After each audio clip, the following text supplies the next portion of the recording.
Hello, this is Angela with Parkrose Permaculture. I am sitting up at my local high school because I just finished filming a video about the proposed big rig freight distribution center that is going to come in across the street from this high school here, where kids are currently practicing soccer and baseball and trying to be outdoors, moving their bodies and enjoying the beautiful weather. While across the street, a corporation wants to put in a heavily diesel polluting, noisy, traffic increasing business. I want to talk today about what we are looking at when we are saying we want a community design for sustainability. Permaculture is not just gardening. It's not just designing your individual property for, optimal operation. It's about designing entire communities that work in a way that pushes us toward abundance, that focuses on sustainability and regeneration. And one of my big frustrations has been the lack of governmental structure in alignment with permaculture ethics and principles, right? Our governmental structures are set up to profit business and not sustainability in communities. And what's happening across the street is a prime example of that. In this 13-acre vacant site across the street from the high school and the junior high. What do you as a community need?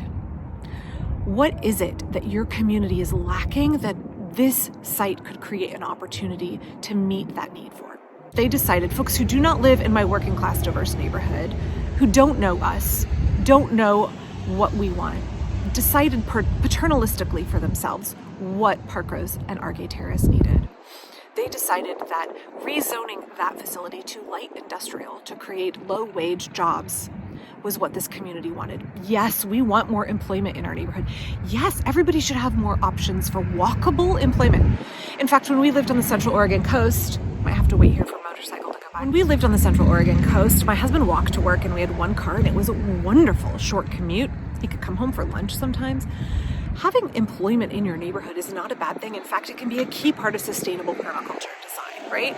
Reduced commutes, reduced need for cars, being able to build a local community. In fact, there was a recent video about efforts to do that in Portland, and I encourage you to go look at that. But I would also encourage you to think about the fact that those opportunities should be available in working class neighborhoods and not just in affluent parts of town where people can afford $650,000 or $700,000 to buy into a community like that.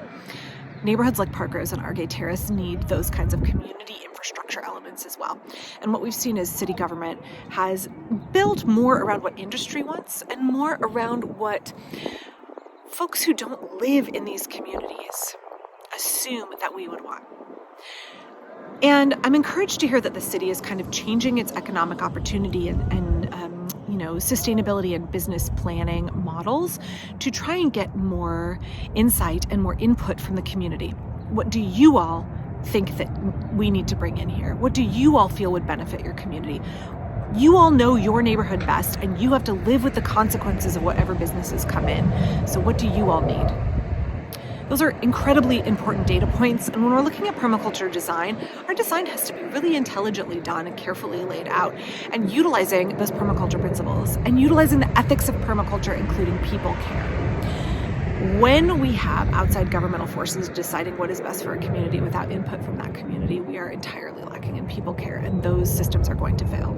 For example, why on earth would we want a diesel distribution center that is going to be shipping packages or some kind of freight? We don't know. It could be toxic freight. It could be something highly flammable and combustible. We don't know what's going in. It's built on spec.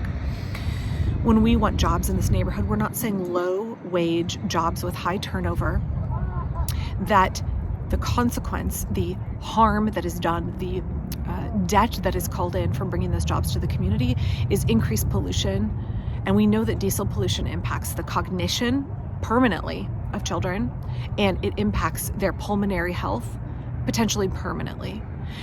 And we're looking at decreased property values. If we want to be pragmatic and you want to be a little bit more, on the self-serving part of it, what does it do to our property values? It increases traffic substantially and noise pollution in our neighborhood. It makes our neighborhood less livable and harms the health of our children. That's not what we want in Parkrose, and I'm baffled that the city thought that that was something that would benefit us we have to look at planning our communities based around design principles that benefit the community and focus on sustainability and not corporate profit. Not zoning in a way that benefits industry, but in a way that is designed around people. I've talked in the past about how we have designed our communities around cars, around car scale and not people scale. This is another prime example of that. We need to design around community scale, relationship scale, and that will bring us to abundance instead of designing around profit and corporate scale. So just some thoughts to think about. I know there's a lot of traffic in this video. Folks are coming home from work. It's that time of day. But I was up here walking and, looking at the relationship between the school here while kids are out actively using the athletic fields and the proximity to the Kmart site, and what that could mean for our community, what it could mean if we allow a billionaire to profit off of causing active harm in our community. A billionaire who wants to bring in a business that will cause harm so that he can make a profit. I hope that the city will find a way to pause what they're doing and say, is this really in the best interest, not only of Parkrose and our gay terrace neighborhoods, but of Portland in general? Is this what we should be doing as a city that is committed to racial justice, social justice, and environmental justice? Is this what we should be doing with our planning? Or is there something better that we should be doing for our communities and something better that we need to be doing? Should we be pressing pause, putting a moratorium in place and evaluating what does good, sustainable urban design look like? What does it look like to meet the needs of a community and focus on the prosperity and abundance of the folks who live in those neighborhoods versus industry? Thank you again for watching today. I'm going to head home and have dinner with my family. If you are local, I hope you are able to come to the community-led meeting that we're having coming up at the junior high across the street behind me here to discuss the future of the Kmart site. I will be at that meeting, and I hope you will be too.